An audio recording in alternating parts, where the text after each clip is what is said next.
Hello बच्चों, स्वागत है आपका हमारे YouTube चैनल निर्मला क्लासेज पर। अगर आप लेटेस्ट वीडियो देखना चाहते हैं तो सब्सक्राइब करें और बेल आइकन को दबाएं।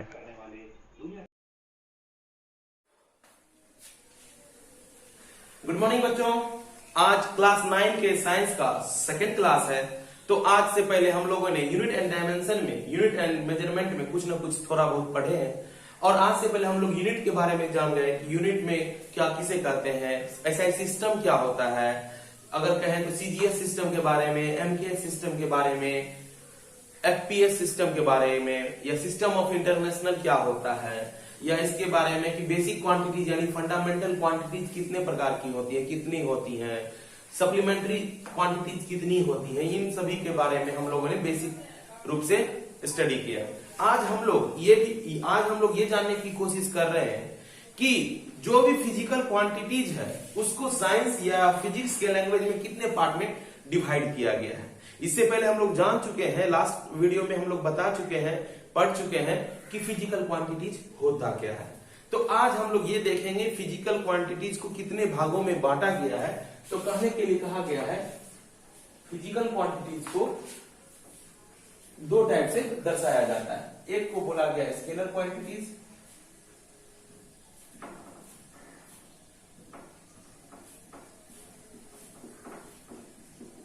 और एक को बोला गया vector quantities.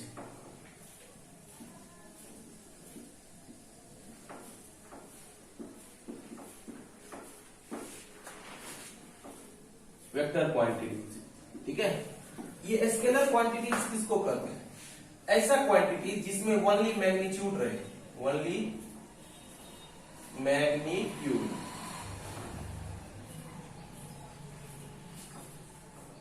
No direction but no direction, but no direction, ठीक है। यानी केवल मैग्नीट्यूड रहे और डायरेक्शन नहीं रहे।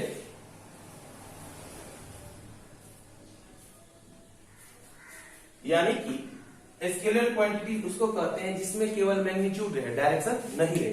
तो अब बात उठता है मैग्नीट्यूड किसको कहते हैं। लास्ट टाइम हम लोग क्लास यूनिट एंड मेजरमेंट में देखे थे कि मैग्नीट्यूड किसको कहते हैं, न्यूमेरिक वैल्यू को मैग्नीट्यूड कहते हैं, ठीक है। जो न्यूमेरिक वैल्यू होता है जैसे नंबर, जैसे कि अगर हम कहें 3 मीटर, ठीक है, तो ये जो 5 है मैग्नीट्यूड है। 5 अगर कहें 5 और ये m, इसको कहेंगे मैग्नीट्यूड, ठीक है।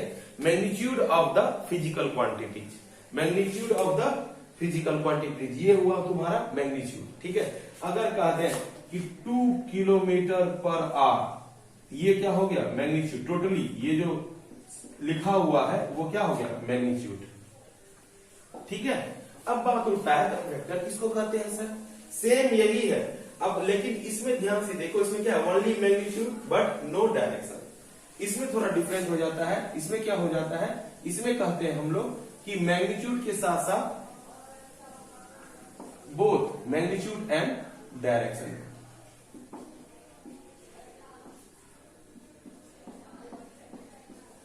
मैग्नीट्यूड एंड डायरेक्शन दोनों रहता है तो उसको वेक्टर क्वांटिटीज कहते हैं।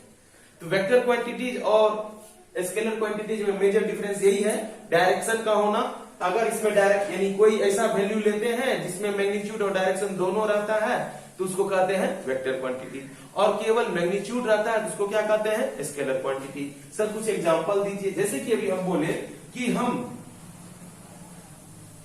एग्जांपल में ये दे रहे हैं कि अगर हम 5 मीटर गए पूरब की ओर, ईस्ट की ओर, लिख देंगे 5 मीटर ईस्ट,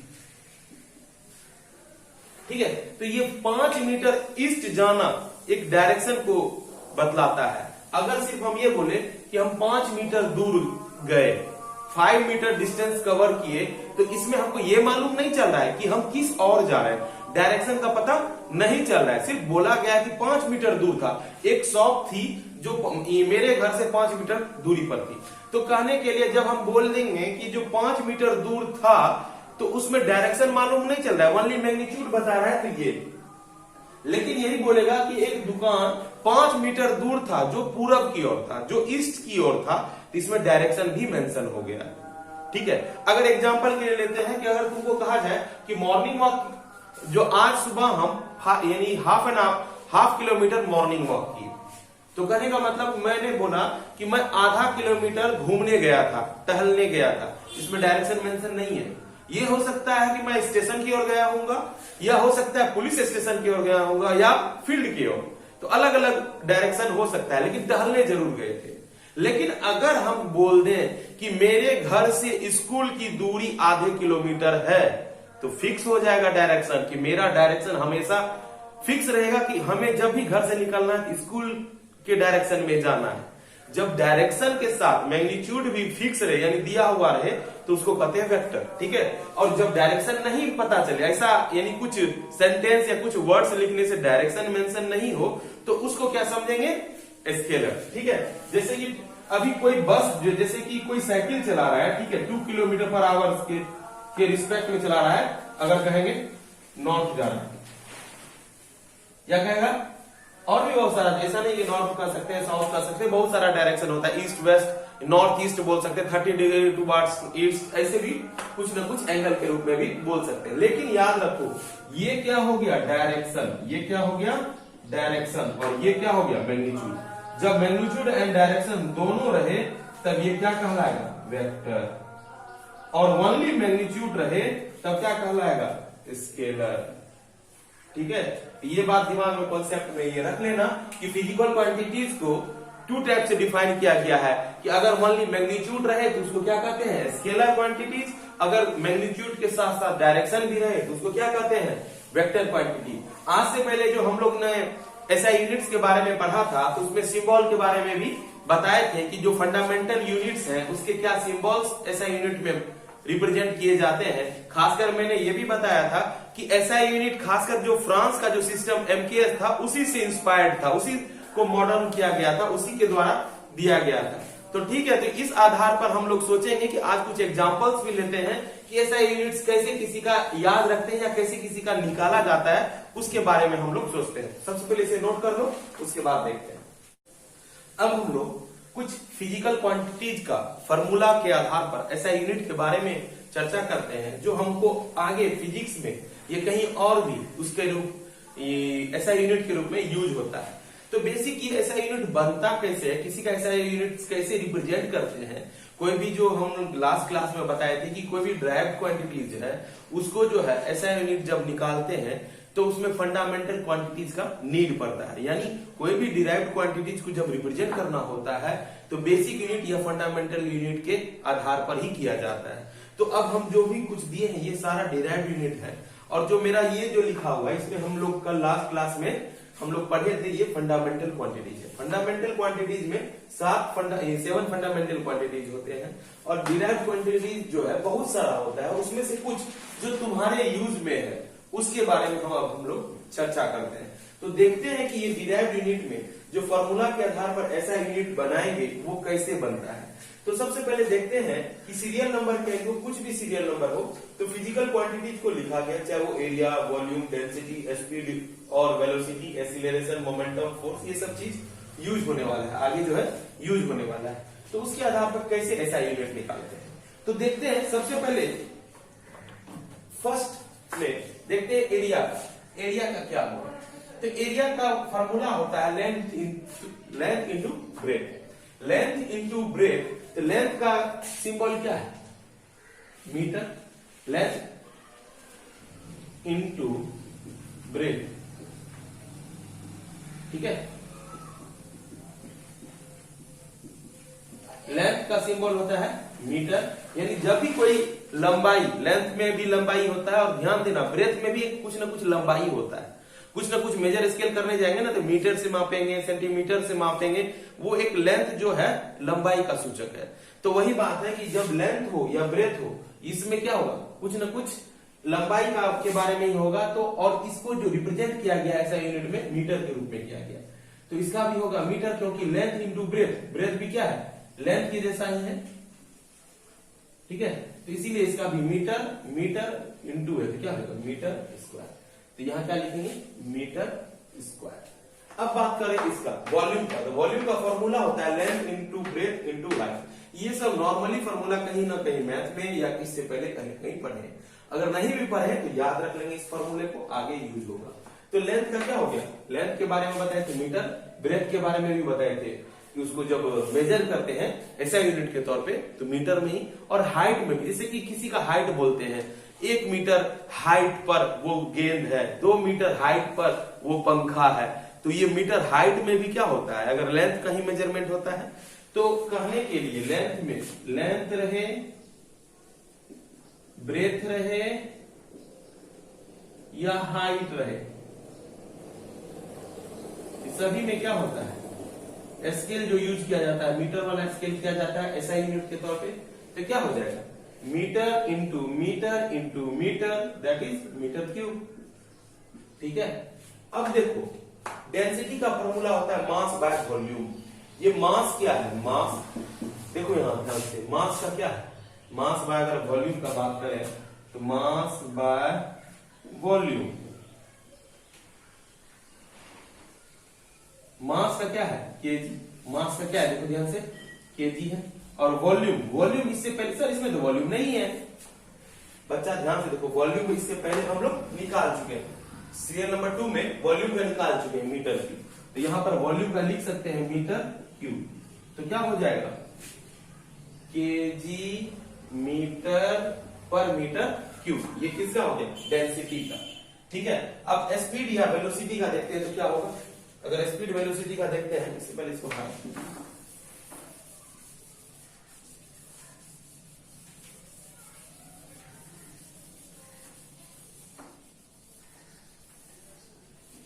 स्पीड वेलोसिटी का देखते हैं, तो स्पीड वेलोसिटी में क्या है, स्पीड का या वेलोसिटी का फॉर्मूला एक ही होता है distance upon time, distance upon time. Distance से क्या मेजर किया जाता है, हकीकत ये है लेंथ मेजर किया जाता है, डिस्टेंस से क्या मेजर किया जाता है, लेंथ मेजर किया जाता है, और लेंथ का क्या होता है सिंबल, ऐसा यूनिट मीटर। ठीक है, लेंथ कैसा यूनिट मीटर, टाइम कैसा यूनिट, टाइम तो डायरेक्ट रिलेट करता है ऐसा unit second, metre by second, metre by second, metre पर सेकेंड, किसका हो गया स्पीड बोले या वेलोसिटी बोले। एक्सीलरेशन का फॉर्मूला क्या होता है, change in velocity upon time, change in velocity upon time, velocity upon time, change से लेना देना नहीं है, यानी इसमें जो भी है वेलोसिटी का चेंज है। जैसे कि एग्जांपल के लिए लेते हैं कि 10 का जब 10 रुपए को चेंज करता है, 10 रुपए क्या है, 10 क्या है रुपया में है, अगर उसको चेंज करता है तो हो सकता है 2 5 का सिक्का दिया तुमको, तो वो भी क्या है एक प्रकार का रुपए ही है ना, यानी जब चेंज करता है तो उसी रूप में चेंज कर देता है।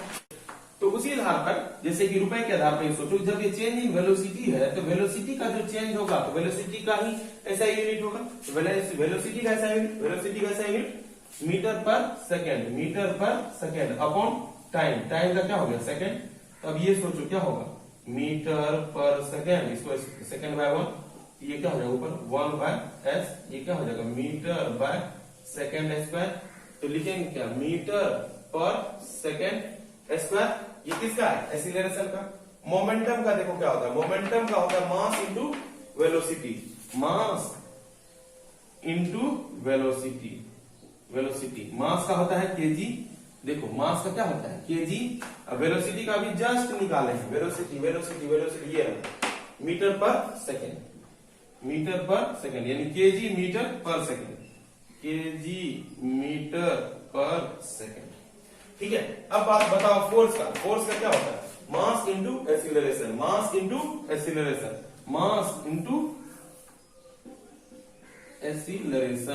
मास का क्या होता है केजी इंटू एक्सीलरेशन का भी निकाले थे क्या, हाँ सर, ये एक्सीलरेशन का होता है मीटर पर सेकेंड स्क्वायर, ठीक है, तो लिखेंगे क्या केजी मीटर पर सेकेंड स्क्वायर। अरे देखो कहेगा सर फोर्स का तो हम ऐसा यूनिट न्यूटन जानते हैं, तो वो आगे डिस्कस करेंगे कि न्यूटन क्यों बोला जाता है, उसके बारे में डिटेल से पढ़ेंगे कि न्यूटन इसका सिंबल ऐसा यूनिट में क्यों नाम दिया गया। बहुत जगह डेंसिटी, जैसे कि अगर कहें जो प्रेशर के बारे में, तो प्रेशर का पास्कल क्यों यूज किया जाता है, जबकि उसका ऐसा यूनिट कुछ और भी होता है, वो आगे डिस्कस करेंगे, लेकिन अभी के तौर पे हम लोग यही देखेंगे, यही इसका ऐसा यूनिट होता है। कुछ और ऐसा यूनिट्स को देख लेते हैं जो हम लोगों को आगे कहीं न कहीं क्लास 9 में यूज होगा। तो उस अभी तक हमने देखा फोर्स के बारे में देख लिया कि फोर्स का ऐसा यूनिट क्या हो गया, केजी मीटर पर सेकेंड स्क्वायर। ठीक है, तो अब आगे देखते हैं वर्क के बारे में। वर्क का फॉर्मूला होता है फोर्स इनटू डिस्टेंस और डिस्प्लेसमेंट, यानी डिस्टेंस बोलो या डिस्प्लेसमेंट बोलो। ये सारे टॉपिक को मैं अभी अगले क्लास से स्टार्ट कर दूंगा और सारा चीज जो है नेक्स्ट सेशन से, नेक्स्ट क्लास से डिटेल में बताऊंगा। अभी जो मैंने पढ़ाया कल और यानी लास्ट वीडियो में और आज के वीडियो में, इसमें सिर्फ फंडामेंटल ऑफ फिजिक्स के बारे में, जिसमें यूनिट्स के बारे में मैंने बताया है, इसीलिए कोई ज्यादा हड़बड़ाने की बात नहीं है। ये पूरे फिजिक्स में कहीं न कहीं से यूज होगा। और जो भी कॉन्सेप्ट नहीं क्लियर है, वर्क किसको कहते हैं, एनर्जी किसको कहते हैं, पावर किसको कहते हैं, प्रेशर किसको कहते हैं, या ग्रेविटेशनल कांस्टेंट किसको कहते हैं, सारी चीजों के बारे में हम दिन प्रतिदिन डेली बेसिस पे सीखते जाएंगे। और ये मुझे विश्वास है कि मैं तुम्हें जरूर है कि आज कुछ भी आधार बना हो तुम्हारा, लेकिन इसमें इंप्रूवमेंट हर दिन होगा। अगर तुम डेली वीडियो देखते हो, अगर वीडियो तुमको सही रूप से सही समय पर नहीं मिल पाता है, तो मैं ये कह रहा हूं कि तुम इस चैनल को सब्सक्राइब कर लो, जिससे कि मैं जब भी वीडियो डालूंगा तो तुम आसानी से तुम्हारे तक पहुंच पाएगा और तुम्हें तुरंत पता चल जाएगा कि मैंने वीडियो अपलोड कर दिया है और तुम जल्द से जल्द उसे देख पाओगे। इसके लिए तुम्हें सब्सक्राइब करना पड़ेगा और बेल आइकन को भी क्लिक करना पड़ेगा। तो अभी मैंने ये बताया कि ये जो एसआई यूनिट्स है कैसे निकाला जाता है। जैसे कि फोर्स के बारे में बताया, तो फोर्स के आधार पर ही वर्क का भी हम डिस्क्राइब कर सकते हैं। जैसे कि वर्क का फॉर्मूला होता है फोर्स इंटू डिस्प्लेसमेंट बोलो या डिस्टेंस बोलो। तो फोर्स का क्या बताया, फोर्स इंटू डिस्टेंस। ठीक है, फोर्स का क्या है पहले से हम जानते हैं, निकाल चुके थे। एंड डिस्टेंस का किसमें होता है, मीटर में। डिस्टेंस का किसमें होता है, मीटर में। तो सोचो KG metre upon s square into m, metre metre multiply हो जाएगा, केजी मीटर स्क्वायर पर सेकेंड स्क्वायर। ये किसका हो गया, वर्क का। ऐसा ये सब तो हम पढ़े भी नहीं है, लेकिन वर्क का तो हम सुने हैं कि जूल होता है।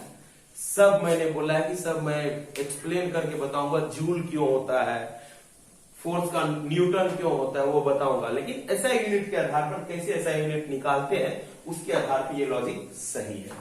ठीक है, तो अब बात करते हैं एनर्जी का। एनर्जी का वही होगा, यानी जितना अमाउंट ऑफ वर्क होगा वही उसका एनर्जी होगा।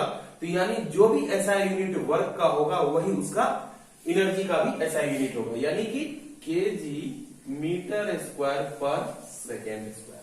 पावर क्या होता है, जो भी वर्क रहेगा अपॉन टाइम के रिस्पेक्ट में, यानी rate change in work is called power. तो पावर का वही होगा जो वर्क अपॉन टाइम का होगा। तो वर्क का क्या है, देखो वर्क अपॉन टाइम। ठीक है, वर्क का क्या है बच्चा, work work work work work work work, यही है ना, ये तो वर्क का ही है। ये जो निकाले फोर्स एंड वर्क का ही है। ठीक है, ये वर्क का ही है। तो वर्क का क्या हो गया, केजी मीटर स्क्वायर पर सेकेंड स्क्वायर बाय सेकेंड। तो इसको लिखेंगे KG metre square upon second square, नीचे में पहले से सेकेंड है तो क्या हो जाएगा, KG metre square second cube, KG metre square second cube. इसका भी कुछ अलग नाम है, पावर को वॉट में रिप्रेजेंट करते हैं। पावर को रिप्रेजेंट जो किया जाता है ऐसा यूनिट के रूप में, वॉट के रूप में किया जाता है। लेकिन और अगर कहें फॉर्मूला बेसिस पे ऐसा यूनिट्स ये होगा। तो अब बात करते हैं प्रेशर का। जैसे प्रेशर में भी उसका फॉर्मूला बेस पे तो ये अभी बताएंगे, लेकिन ओरिजिनल में उसको जो बोलते हैं पास्कल के रूप में रिप्रेजेंट किया जाता है। ऐसा यूनिट को पास्कल में रिप्रेजेंट किया जाता है। लेकिन अभी इसके आधार पर क्या होगा, फोर्स। फोर्स का क्या है बच्चा, फोर्स का निकाले थे केजी मीटर पर second square upon area, area का मीटर स्क्वायर। अभी जस्ट बताए थे एरिया का क्या होता है ऐसा यूनिट्स, मीटर स्क्वायर। तो अब इसको देखो थोड़ा सा, KG metre upon second square into 1/m square, cut गया।